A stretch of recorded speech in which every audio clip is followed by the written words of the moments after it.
Welcome to Everything Co-op, bringing you information on how cooperatives can help improve your quality of life. This show is being sponsored by the National Co-op Bank, NCB. The NCB is dedicated to strengthening communities nationwide for the delivery of banking and financial services for the nation's cooperatives, their members, and other socially responsible organizations. For more information on the power of community ownership, visit ncb.coop. That's ncb.coop. Now stay tuned for your host, Vernon Oakes. Good morning, everybody. This is Vernon Oakes. Welcome to Everything Cooperative. This morning, I'm talking to Roger Green, who's out of Brooklyn, New York, and we're in Cincinnati at the Cincinnati Union Cooperative Institute annual meeting or biannual meeting. This is the fourth time they've had this, and I've had the pleasure of being down here 3 of those 4 times. And we're going to talk today with Roger about what's going on in New York around worker co-ops and other forms of co-ops, and also what he's expecting to do down here in Cincinnati and how this is merging what he's doing in Brooklyn and what's going on in Cincinnati this weekend and around the U.S. Good morning, Roger. Good morning. How are you? I am great. How are you today? Good, good. Okay. Let's talk first about what are some of the kinds of things that you're doing in Brooklyn, and how did you get into it? Yeah, the key thing for us in Brooklyn, I think, driven by this imperative to address the structural economic inequality that exists in certain communities and how it impacts on poor health outcomes. We've been, for the past, quite honestly, now 7 years, going on 7 years, been working on trying to save some very important healthcare institutions, our hospitals, our ambulatory care facilities. And while we're doing that, creating a parallel movement to ensure that those institutions are actually providing economic opportunities for folks that have been impacted by, again, structural economic inequality. We've been looking at how the social determinants of health, how abject poverty, relative poverty, wage insecurity, and the absence of wealth contributes to poor health outcomes throughout central Brooklyn, which is, predominated by people of color. So as we've been going through this, I guess you call it like a community of inquiry, as we're struggling to keep these institutions open, we concluded that, and this was a collective conclusion, that we needed to see if, in fact, we could redirect these anchor institutions, these healthcare institutions, redirect their supply chain back into the local economy to create living wages and broad-based profit sharing, for people living in these communities. And in doing that, we were blessed with, having some advice and counsel from folks from Mondragon as a result of leaders like Michael Peck and Carmen Huertas Noble at CUNY Law, who exposed us to the Mondragon Cooperative Federation and how its operations, its economic ecosystem has created economic security for folks in Spain, and then how that could, in fact, be applied to central Brooklyn. Yeah. So let me make sure I get this, though, because you told us a lot here real quickly. Yeah.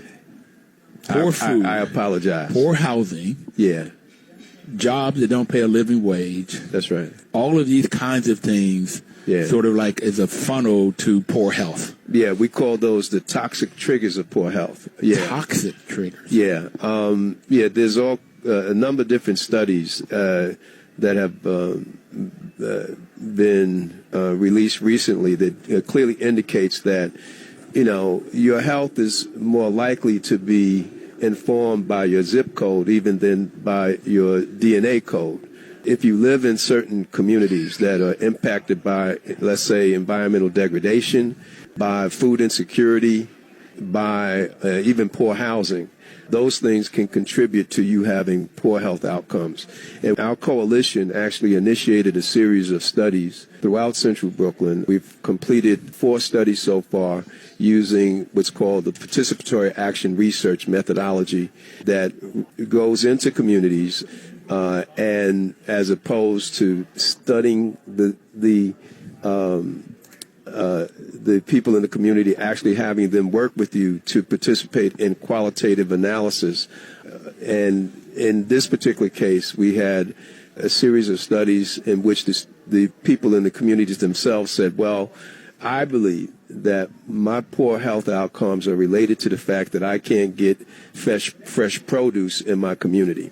We've had a more recent study in which we've had qualitative analysis where people have said, I am stressed out, and I know it's impacting on my hypertension, and I can't sleep at night because I fear that I'm going to be displaced from my house within the next 2 months. We actually have that data. So we call those the toxic triggers of poor health.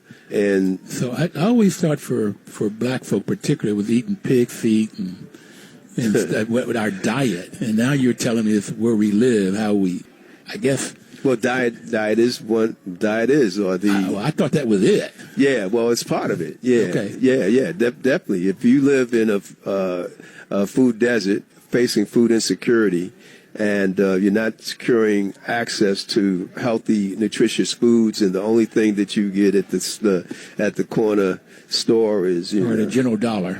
Exactly. They're selling processed food, sugars.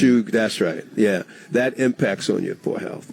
And so these are questions of equity, access, opportunity, and the absence of progressive models for sustainable community economic development. I said, but when you say things like that, I'm all the way back to if I've got poor health. That I heard this stat that in Cleveland, if you lived in inner city Cleveland at some of these zip codes, you live 10 years less than somebody that lived in the suburbs. Same thing in central Brooklyn. That's right. Same thing. Yeah.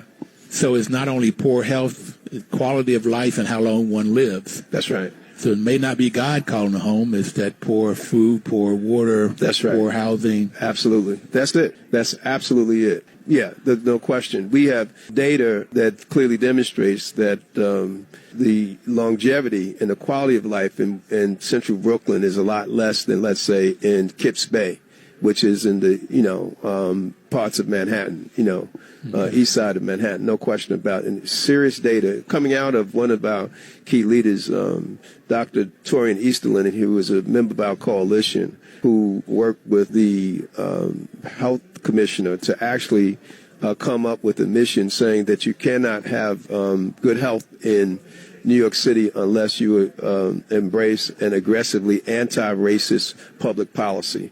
That in part, classism and racism also contributes to poor health outcomes. And that's actually in a mission statement that was composed and articulated by the health commissioner. Yeah.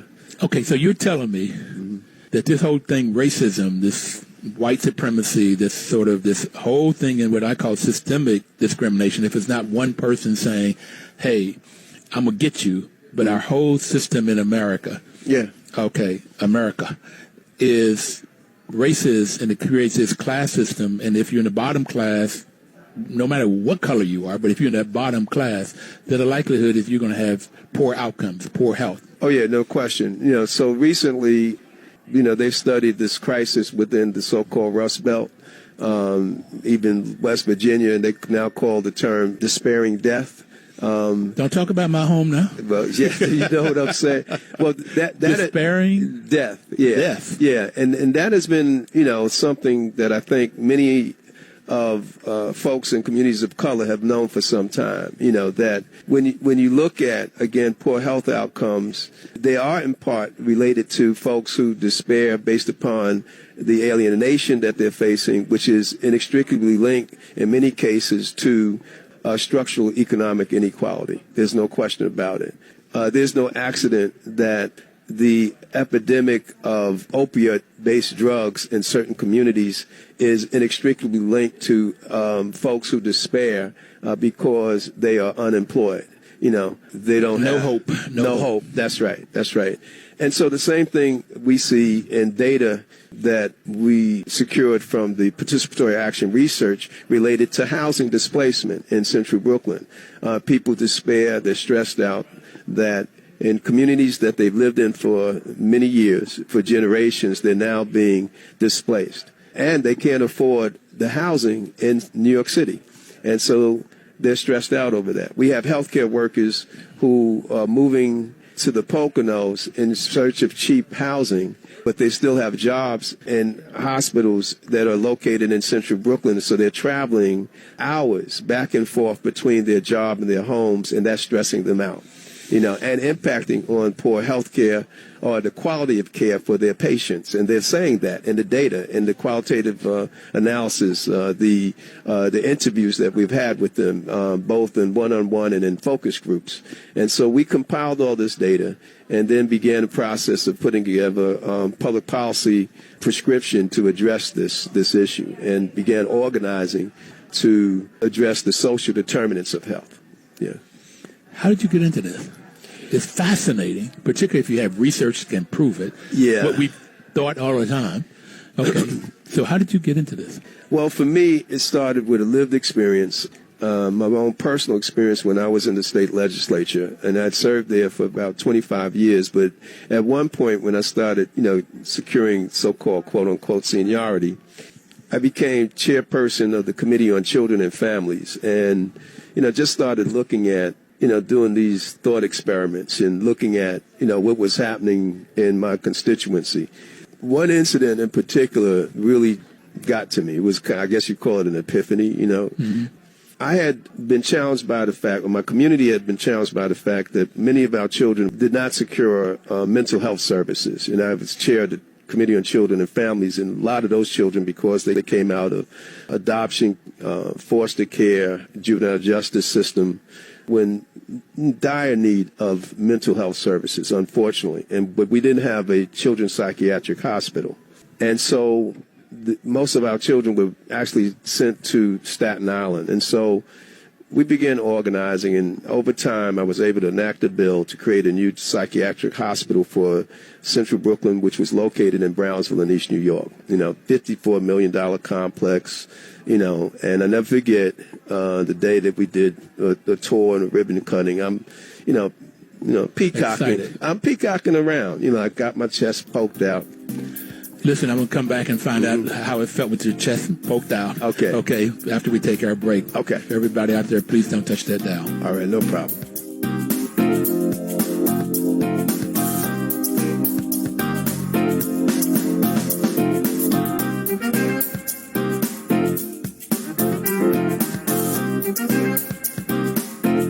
Welcome back, everybody. This is Vernon and this program is Everything Cooperative. We're coming live at you from Cincinnati, and Roger Green is our guest. Just found out he used to be in the state legislation, and he had a living experience of being the state representative and in charge of children and families. And with that, he was telling us they had built this $54 million mental health facility, and he was out there being proud, excited about what was going on. Tell us the rest of the story, Roger. Yeah, so, the complex had state-of-the-art Olympic swimming pool, classrooms, computer classrooms, art and craft, centers, and a dormitory that was just incredible. So I'm obviously very proud about this. So towards the end of the tour, cameras are flashing, and I'm, like I said, peacocking around. And I just turned to the medical director, and I happened to say, well, this looks really good. So is everything okay? Is everything good here? He said, yes, but. He said, yes, but. He paused. And I said, can I help you with anything? And he paused, and very emphatically he said, we just have one problem. I said, what's that? He said, the children, I'll never forget this. He said, the children, they don't want to go home. Yep. And I got it. And I turned to him. I said, you said what? No, I didn't say that. My chief of staff, Sania Metzger, said, what did you say? he said, the children, they don't want to go home. And I said, what? And he said, it's good here. They got a swimming pool. They got housing. They got food. They got, all these amenities. They don't want to go home. And I pulled out, and as we were driving out that day, and I looked across the street, there were abandoned houses, and, you could see the impact of structural economic inequality and how it impacted on the lives of these children, the dissolution of the family structure because of it, in part because of it. Right.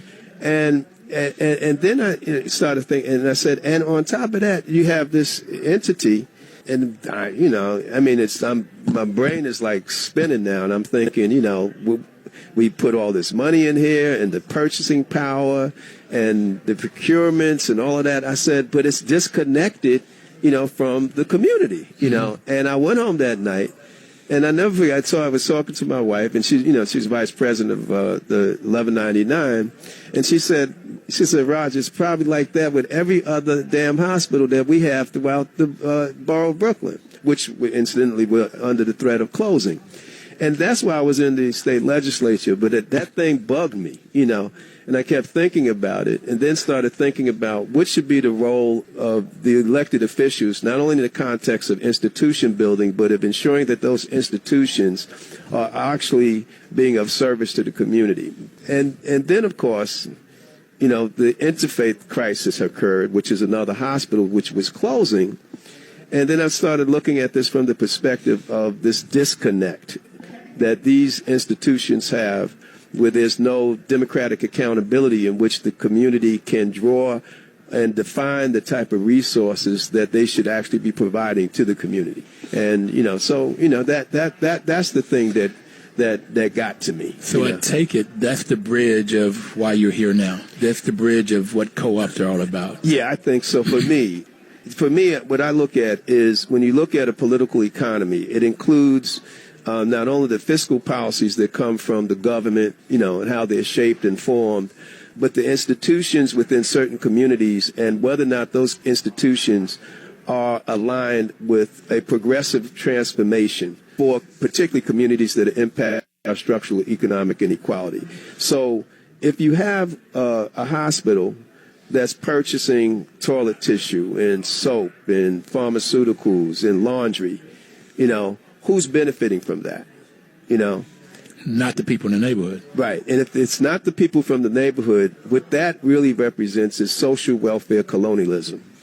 Wait a minute, you keep throwing these words at me. Social welfare colonialism. That's my term, that I believe. That if you have an institution that is receiving resources from the command bureaucracy, and that's your money, my money, taxpayer money, and including the money of folks who live in those communities impacted by structural economic inequality. I got to hold you down a minute because you keep talking, and I got to tell you, I'm with you almost, but I'm going to bring it and make sure that everybody and I really get it. So here's what I have is that people in the community pay taxes. They pay sales taxes, property taxes, income taxes to the government.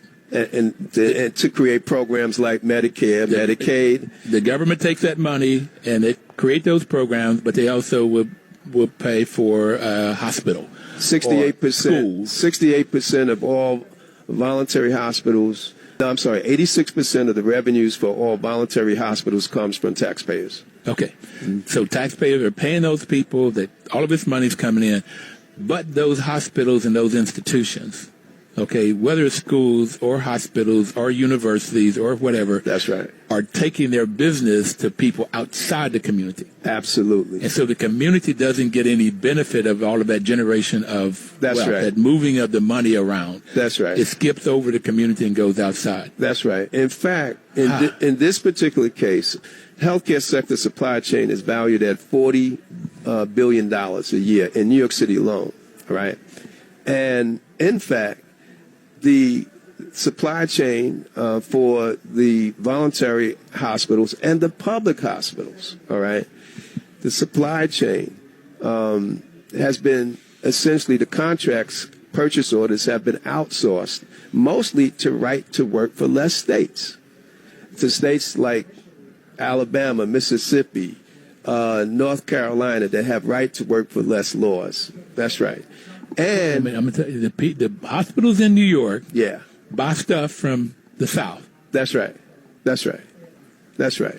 Okay. Because the value of a cheap purchase, they value a cheap purchase as opposed to valuing redirecting that supply chain to address the social determinants of health, the toxic triggers of health in poor communities. And the cheapness is because the folks in the South are paying less money to their workers. That's exactly right. So this is a vicious cycle that we're contributing to, not only structural economic inequality in central Brooklyn, but also in Mississippi, Alabama, you name it. And the only folks that are profiting from this, again, is a handful of people. Some folks say 1% is, but again, I see this as a system of social welfare colonialism. So I get that the 50% of the bottom half is not getting it. That's right. Whoever's getting it. That's right. All right. There you go. That's right. All right. Absolutely. The folks that most need it are not getting the benefits of this $40 billion a year of purchasing by these hospitals in New York. That's exactly right. $40 billion. $40 billion. Toilet tissue, pharmaceuticals, food, laundry. I can go on and on. And that's our tax dollars, So we've got to have a system of democratic accountability that's linked to a system of economic democracy. So you've gone on. I'm still at $40 billion. I'm sorry. Okay. That's 10 zeros, okay? That's 4 right. zeros. That's right. 0, 0, 0, 0, 0, 0, 0, 0. Yeah. $40 billion of sales. That's a lot of money.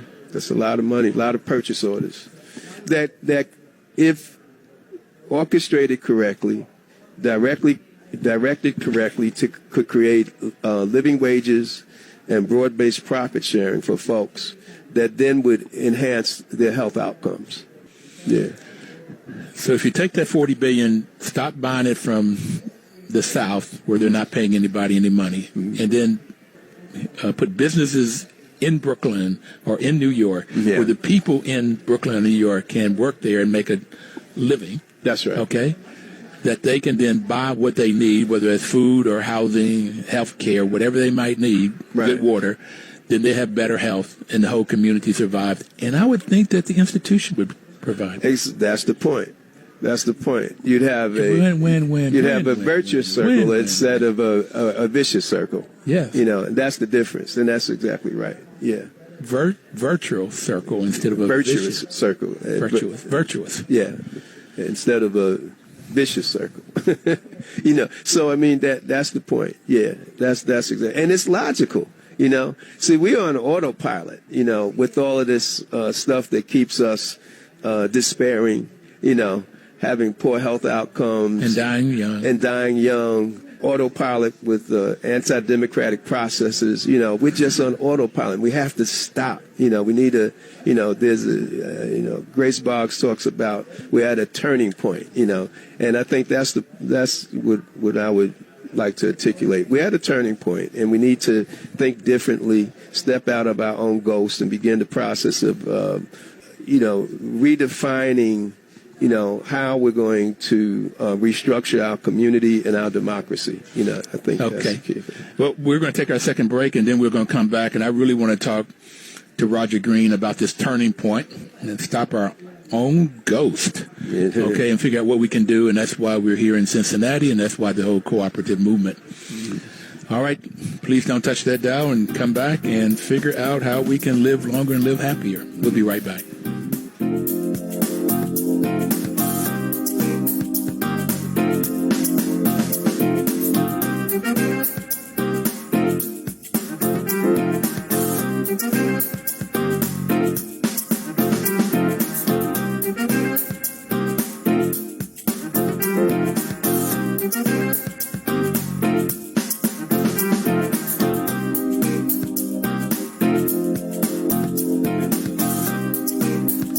Welcome back, everybody. This is Vernon Oaks, and the program is Everything Cooperative. I'm in Cincinnati today with Roger Green from Brooklyn, who we just talked about the problems of health care in America and all of the ills of America in terms of poor health caused by poor housing, poor food, poor jobs, not paying a living wage. It's all there. And so now we want to talk about what he called the turning point. Step out of our own ghost, step out of our own depths. So, Roger, well, first, this is why National Co-op Bank sponsors this program, and we've been sponsoring it, Roger, for 6 years. October was a celebration of our 6th anniversary, been on the show, and we were only geared to be on for 1 month. Well, congratulations. But it's taken on, and it's exciting, and I'm loving everything that I've learned, and the kinds of things you've been telling me today is just fascinating. It turns out to be my school, my education piece.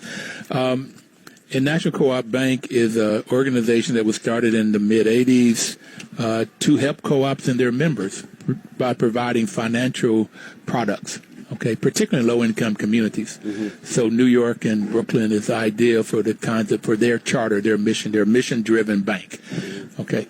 So they have been a great partner because not only have they provided financial support, but they've been there with everything and encouragement and pushing. It's been fascinating working with Chuck Snyder and the group at NCB.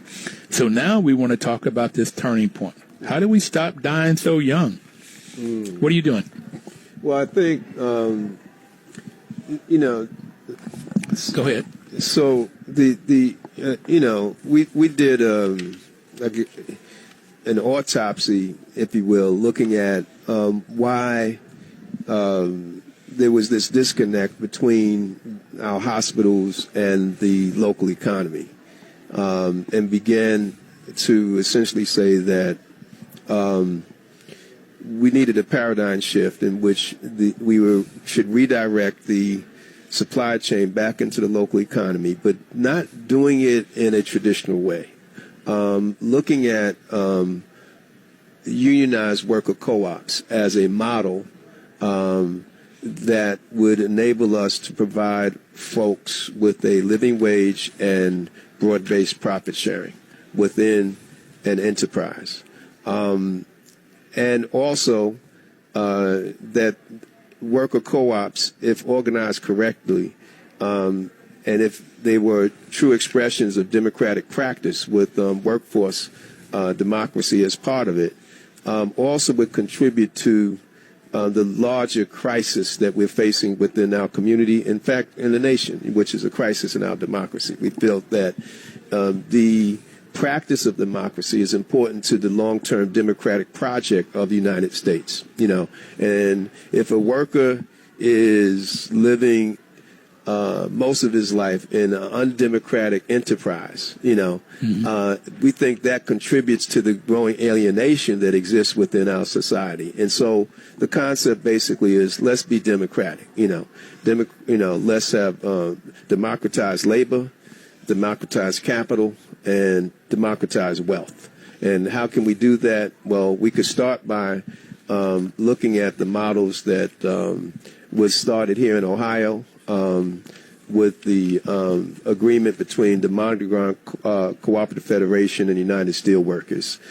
So we met with our good friend Michael Peck, who began to give us greater insight into this whole model of unionized worker co-ops. And we then sat down with members of organized labor, both the 1199 Healthcare Workers Union as well as the New York State Nurses Association, and other leaders in the community. And there was a consensus, and the healthcare administrators, and there was a consensus that this was something that we should pursue. So we then began the process of looking at how do we do this in the context of public policy. So we took 14 elected officials to Mondragon, and with the help of our allies at the MIT CoLab, we took them over to Mondragon to study the Mondragon Cooperative Federation. 7 elected officials from Brooklyn, 7 elected officials from the Bronx, the South Bronx in particular. And the idea was to look at how and whether the Mondragon Cooperative Federation model would be applicable to Central Brooklyn, creating unionized worker co-ops that would be aligned with the healthcare sector supply chain.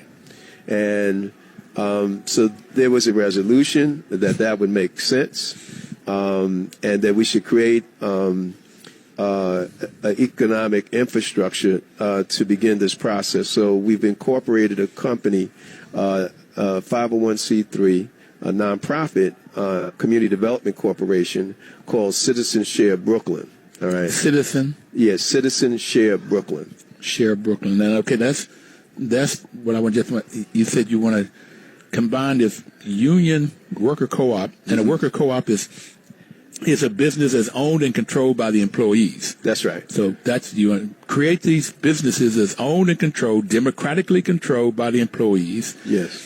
Okay, to get part of that $40 billion. That's exactly right. Okay, there you go. Keep talking about the supply chain. That's right. I think we understand $40 billion. At least we understand money. That's right. Okay. Okay. That's right. Or the lack of money. Or the lack of money. Yeah. So how do we get part of that piece of that pie? Show me the money. Okay. That's right. Okay. Very, very important. We have a joke we often repeat. Anytime we hit a bump with this, we remember something. Milana Ron Karenga once said. He said, a Negro is a capitalist without capital. So this is about. I want to hit on that. A Negro is a capitalist without capital. That's right. That's right. And I just want to, again, growing up in West Virginia. Yeah. Anybody.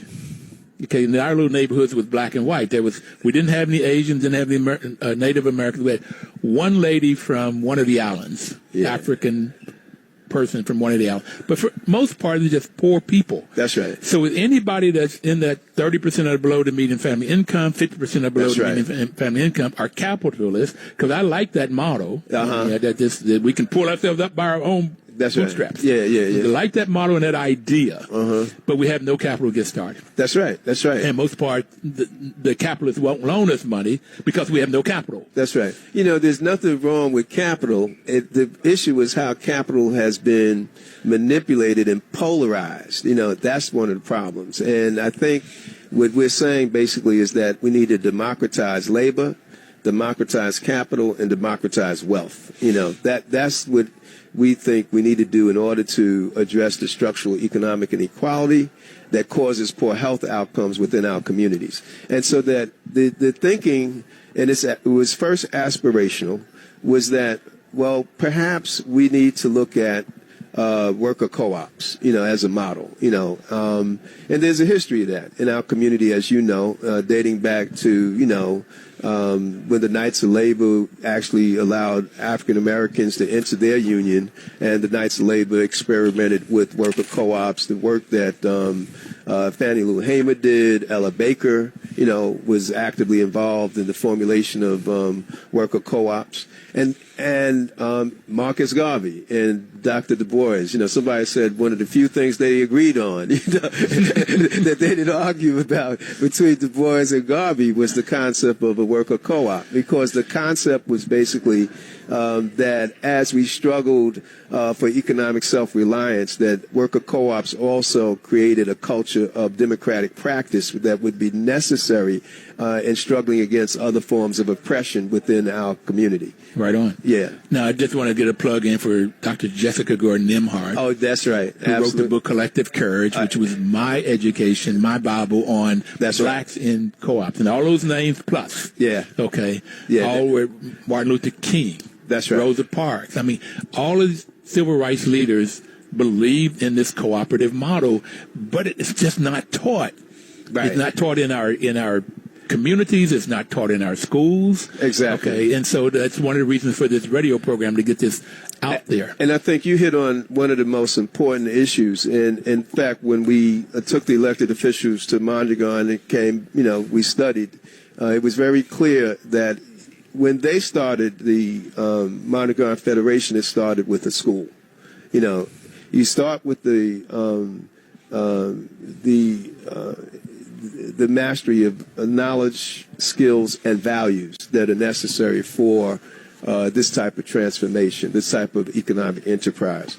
And I think that there's no question that if we're going to be successful in Brooklyn, we're going to need a educational domain or a network of educational domains that prepares this generation to become worker owners and to understand both the knowledge, skills, and values that are needed to become worker owners. And it also means a critique of the current political economy. What's good about it, what's bad about it, what needs to be transformed, and how does a vision of transformation could be aligned with addressing the structural economic inequality in communities that have been marginalized for far too long, like that. So I was in Baltimore 3 weeks or so ago at the Worker Cooperative, the Eastern Region Worker Cooperative Conference, and I specifically went there to go to this particular workshop on co-ops in schools. In Puerto Rico, for 60 years, through legislation, they've had co-ops in schools. They have 53 co-ops right now, and I know middle and high school, I think in elementary schools, where the students own their own businesses and they learn about business at this early age, and they learn about co-ops. That's right. Because I've been wanting to get that in schools. With the fifth principle of co-ops is education, training, and information. That's right. Which was probably the second reason I like co-ops, is that it was all about teaching. Right, right. So, and I want to get back to Citizen Share Brooklyn, though. Okay. Yeah. So Citizen Share Brooklyn, we just incorporated. It will be a nonprofit that will provide assistance in building the infrastructure for, as we envision, a network of unionized worker co-ops that would be aligned first with the healthcare sector as anchor institutions, and then also, I hope, we hope that is, that it will be expanded to include other anchor institutions such as the university system and the public school system, by example. So that's Citizen Share Brooklyn, but we will also have a for-profit arm, LLC called Citizen Share Global, that will look at the relationship between these businesses and the global supply chain, because, that is the reality of the type of economy that we live in. Globalization is a reality, or internationalization is a reality, and we need to figure out how our community fits into that, that supply chain. That supply chain. That's right. Going from 40 billion to 40 trillion, maybe. Hey, I think that's that is a reality. We cannot continue to do these one-off worker co-ops. I think they have to be integrated into a system of a cooperative ecosystem, similar to what they have achieved in Mondragon. Maybe not exactly like it, but similar. There's things that we can learn from the Mondragon model. And then look at it as it relates to the opportunities that exist in institutions, and I want to emphasize this, institutions that are, in fact, sustained by our tax dollars, and that's healthcare, which will grow exponentially. It's the educational system. Again, I guarantee you that the supply chain for the educational system is probably being outsourced as well. Sure. Yeah.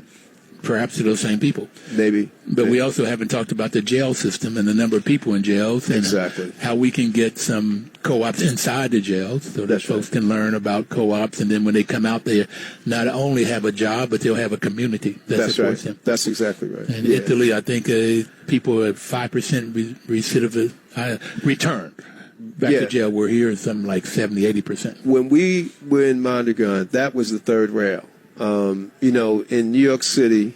Okay. We're going to come back to that. Okay. And we got to get to why we're here in Cincinnati. Okay. We'll be right back, everybody.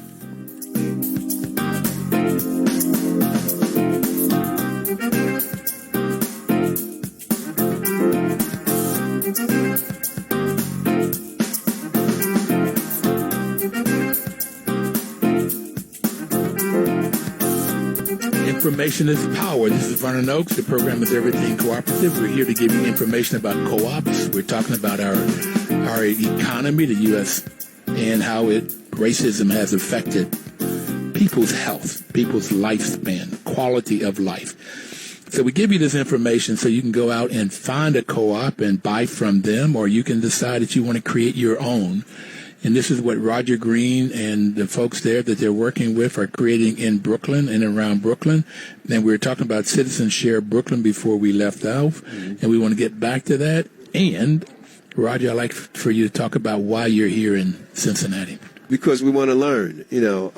We assume that we don't have all the answers. That's one of the reasons we went to Mondragon, and we know that there are local demonstrations of some progressive thinking and progressive practice around worker co-ops. What's your definition of progressive? What's that mean? Well, I think, for me, it really means the aligning with an imperative that ensures democratic practice both this is for me, I'm saying, in our politics and in our economic system. That's what I think about progressive. But I also think about it in the context that the outcomes will ensure that they are informed by, that they ensure equity, for all people regardless of race, class, gender, sexual orientation, or national origin. That's where I'm at. I've got it when I keep hearing about politicians that are progressive or this and that and the other, and it seems like the politicians that they call progressive are trying to put in programs that help people, everyday people. There you go. Right, so that's basic. I like that. I like that. That's exactly right. Yeah. Okay, so you're here to learn. Yeah. Progressive thoughts, seeing what people are doing to help people. Yeah. And so that you can maybe take that knowledge back and apply it in Brooklyn and wherever else you work. Yeah, and this has been fascinating because we don't have all the answers. This is a journey, and it can be fragile at times, and it's, you can expect that you're going to make mistakes, but, we've got a line of folks depending on us, and so we got to, try to secure as much knowledge as possible from other people who have perhaps made mistakes and learned and can give us advice and counsel. But with that, I've got that I don't make mistakes and people around me don't. What we do is we are successful or we're learning. Yeah. One or the other. Okay.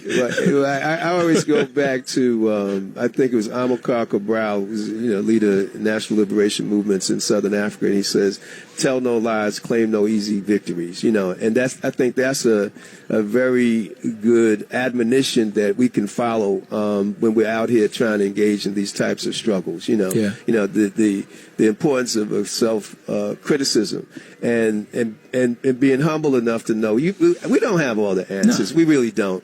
And so it's a learning journey. So coming to Cincinnati was incredible because I've been to Cleveland. We were there, and Cincinnati and Cleveland are different. And what I found here is a more of a connection to a leadership that is grounded in ordinary people that have been empowered to make changes within their communities. And I think that's very important because, you can create a capitalist corporation or even a worker-owner corporation, and it can still follow some kind of didactic anti-democratic practices. You really can. Yeah. And so I think the values component becomes very important for people that have been oppressed and alienated. They need to be empowered to have a sense of self-agency, and I think that's what we found here in Cincinnati. And we need to learn from that and then figure out how to incorporate those values into the work that we're doing in Brooklyn. Now, I hope we can do that. So I have found that a co-op can be successful if it's following the values and principles of cooperation. The values are self-help. We're helping ourselves. We're not looking for the man to come help us. We're pulling together, helping ourselves. That's right. Self-responsibility. You got to have that responsibility in there. That's right. And there's the offshoot of that is accountability, democracy, equality, equity, and solidarity. There you go. That's right. We're working together. That's right. In the ethical principles of the founders of co-ops, or the ethical principles of Africa, is is honesty, openness, social responsibility, and caring for one another. That's right. Yeah, So caring for one another. That's right. That's right. And I think that this stuff is so important because sometimes, you can get caught up into this kind of very technical, dot the I's, cross the T's formulation in terms of developing enterprises and even organizing within the community. But I think if it's absent values, humane values, I think we're not going to be successful in the long run. We go back to this whole concept of despairing death. How you get at that is in empowering folks with a sense of self-agency that's connected to other people within their community, building community. Dr. King called it the beloved community, right. And I think that's what we're talking about, Volunteer and open membership is the first principle. Open to everybody. Democratic member control. We've been talking a lot about that, about the principles of co-ops. Member economic participation. Put a little money in. If there's profit, let the members decide how that's going out. And sometimes there's a dividend. Autonomy and independence. They have to have control. And fifth one, we've already talked about education, training, information, cooperation among cooperatives. And this is why at programs like here in Cincinnati, I find that and everywhere I go, whether it's housing co-ops or credit unions, is this really sharing of data. That's right. Don't hold on to it like, right. If I tell you how I'm successful, then you're going to somehow do something to me. Right. It's competitive. Right. Capitalist model. Right. And then concern for a community. It's built into the DNA. That's right. Okay, making sure that we give back. And that's why when there's a profit or surplus, I've heard that co-ops, 3 areas they can do it. They can keep some for growth of the business, give away some for social responsibility and helping for the community that they're in, and or giving back a dividend to the members. And these values are so critical. And that's why I go back to, you were talking about the educational domains that are needed to advance this. My background, I'm a former teacher, so I always consider myself an educator. What do you teach? I taught history, social studies. All right, I was science and math. Okay. We complement each other there. Okay. So I mean, for me, I think that, and it was reinforced when I went to Spain and viewed the Medgar model.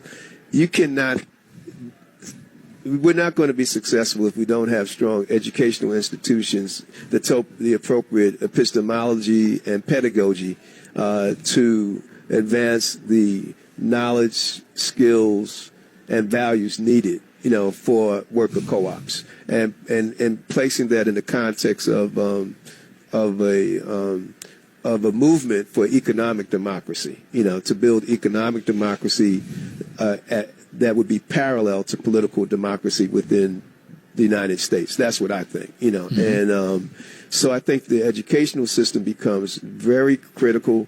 In Brooklyn, what we're doing is we've identified some schools that where the principals have agreed for us to come in and to integrate courses around career technology education with the study of worker co-ops, how to become a worker owner. And so we're doing that we would begin doing that at a school in Brooklyn called Boys and Girls High School, and another learning center called the STEAM Center, which is located in the Navy Yard. Yeah. Well, I was just at a conference, a worker cooperative conference in Baltimore, and they talked about in Puerto Rico, they have had co-ops in schools for 60 years. Wow. And they've created the models and so forth. They have 53 co-ops right now in schools in Puerto Rico.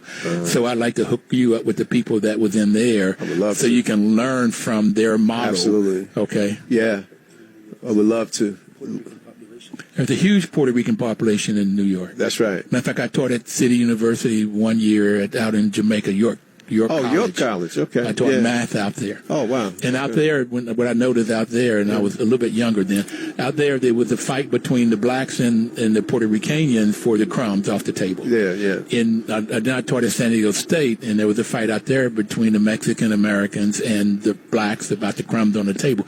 And for both cases, I'm going, why don't we just come together? We ain't got much. That's right. And we're not getting very much. So why don't we come together? And this co-op model helps us to come together. Yeah, absolutely. No question about it. Yeah. In our last 2 minutes, do you like what you're doing? Yeah, absolutely. I love it. You know, folks talk about your raison d'etre, your reason for being, you know.